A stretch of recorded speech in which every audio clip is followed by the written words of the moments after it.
ઘણા બધા ખેડૂત મિત્રોની કોમેન્ટ હતી કે પરાશરભાઈ તમારા વિડીયો કેમ ઓછા આવે છે. તમે ખેડૂત મિત્રો જોઈ રહ્યા છો કે આજે મારું એક ખેતર બાકી હતું, એમાં ટપક પિયત પદ્ધતિ નવી કરી એટલે ઘણા બધા હવે સમય કાઢીને પણ ખેડૂત મિત્રોને માહિતી મળી રહે તેવા હેતુ માટે આપણાથી જેટલી મહેનત થશે તેટલી મહેનત કરીને તમારા સુધી પ્રેક્ટિકલ વિડીયો બનાવવાની કોશિશ કરતા રહીશું. તમે ખેડૂત મિત્રો જોઈ રહ્યા છો કે ઘણા બધા ખેડૂત મિત્રો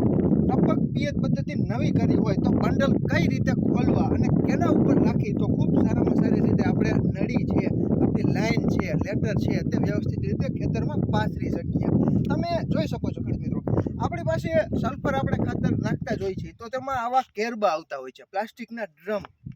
જે તમે ખુદ જોઈ રહ્યા છો. બે સરખી સાઈઝના લેવાના ખેડૂત મિત્રો. આ ડ્રમ તમે લઈ લીધા પછી આપણે હાંઠિયું તાણવાનો જે ચીપિયો આવે છે, તમે જોઈ રહ્યા છો કે આ જે હાંઠિયું તાણવાનો ચીપિયો છે ખેડૂત મિત્રો, તેમાં આ બંડલ અહીંયાથી તમે નજીક આવશો એટલે તમને ખ્યાલ આવશે કે વચ્ચે જે જગ્યા આવે છે ખેડૂત મિત્રો, આ જે જગ્યા છે તેમાં આ જે હાંઠિયું તાણવાના ચીપિયાનો જે પાઇપ છે તે ખેડૂત મિત્રો ગરકાવી દેવાનો અને ડ્રમમાં આવી રીતે જે હુકડા આવે છે તેમાં આ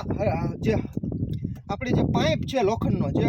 હાંઠિયું તાણવાનો જે ચીપિયો છે તેનો પાઇપ છે તેને આવી રીતે બાંધી દેવાનો. એટલે આ બંડલ છે તે તમે વ્યવસ્થિત રીતે પછી લઈને અને ખાસ કરીને ખેડૂત મિત્રો તમે જુઓ કે આ જે ડ્રોપર છે, જે ટપકણિયા છે, જે આપણે પાણીના ટીપા પડે તે ડ્રોપર ઉપર આવે તે રીતે બંડલ છે તે ગોઠવવાનું, જેથી કરીને આપણને ખ્યાલ આવે કે કપાસિયો અહીંયા જ મૂકવાનો છે. એટલા માટે આ ખાસ ખેડૂત મિત્રો ધ્યાન રાખવાનું. ઘણા બધા ખેડૂત મિત્રો ખુરશી રાખે છે, ખુરશી ખેડૂત મિત્રો હલનચલન થાય છે એટલે બંડલ છે તે વ્યવસ્થિત રીતે ઉભરી નથી શકતું. અને આમાં ખેડૂત મિત્રો તમને એમ થાય કે આ ડ્રમ છે તે હવાને કારણે અથવા પવનને લીધે ડગી જાય છે તો આમાં પથ્થર મૂકી દેવાનો, આવો 3-4 કિલોનો એક ડ્રમમાં, એટલે વ્યવસ્થિત રીતે ડ્રમ છે તે પોતાની જગ્યાએ જ સ્થિર રીતે ઊભું રહી શકે. અને આપણે આવી રીતે ડ્રોપર ઉપર રાખીને વ્યવસ્થિત રીતે આવી રીતે નળી છે તે પાથરતા જવાનું. તમે અત્યારે જોઈ રહ્યા છો આ નવું બંડલ છે એટલે ખેડૂત મિત્રો આ જુગાડ છે તે ખૂબ જ આપણા માટે કારગત સાબિત થશે તેવી માહિતી સાથે ખેડૂત મિત્રો તમારા સુધી પ્રેક્ટિકલ વિડીયોમાં સમય કાઢીને આજે આ વિડીયો મેં બનાવ્યો. તો આવી રીતે ખેડૂત મિત્રો આ જે જુગાડ છે, જે દેશી જુગાડ છે, ઘણા બધા ખેડૂત મિત્રો ટ્રેક્ટરમાં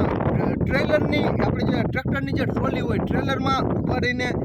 2 જણા ચાલીને ગોઠવતા હોય છે એટલે ઘણા બધા માણસોની પણ જરૂર પડે. જ્યારે આ જે જુગાડ છે ખેડૂત મિત્રો, આમાં આપણે એક જણાને વ્યવસ્થિત રીતે અહીંયા ઊભું જ રહેવાનું છે અને એક વ્યક્તિને લાઈન ખેંચીને નળી ખેંચીને આખા ખેતરમાં પાથરવાની છે. અને આવી રીતે આપણે પછી આ બંડલ આખું વિખાઈ જાય, પૂરું થઈ જાય ત્યાર પછી માત્ર આ ખાલી એક જ ખોલવાની રહે, જેથી કરીને આ પાઇપ છે તે છૂટો થઈ જાય.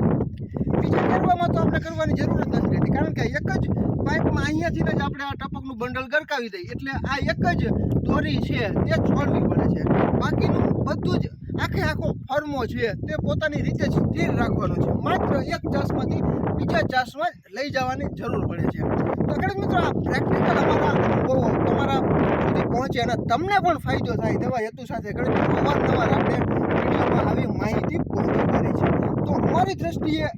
ટપક પિયત પદ્ધતિ જે ખેડૂત મિત્રોએ નવી કરી છે તેમના માટે બેસ્ટમાં બેસ્ટ નળી પાથરવાનો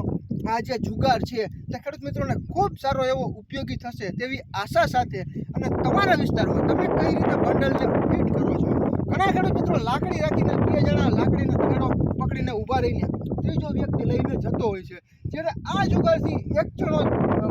આખી લાઈન છે તે પાથરી શકે છે અને એક જણાને અહીંયા ઊભું રહેવાનું કે ઉપર ચાસ આવી ગયો છે અને અહીંયા કટિંગ કરી નાખે નળી, એટલે 2 જ વ્યક્તિની મદદથી ટપકની આપણે નળીઓ છે તે ખૂબ સરળતાથી આ જુગાડની મદદથી આપણે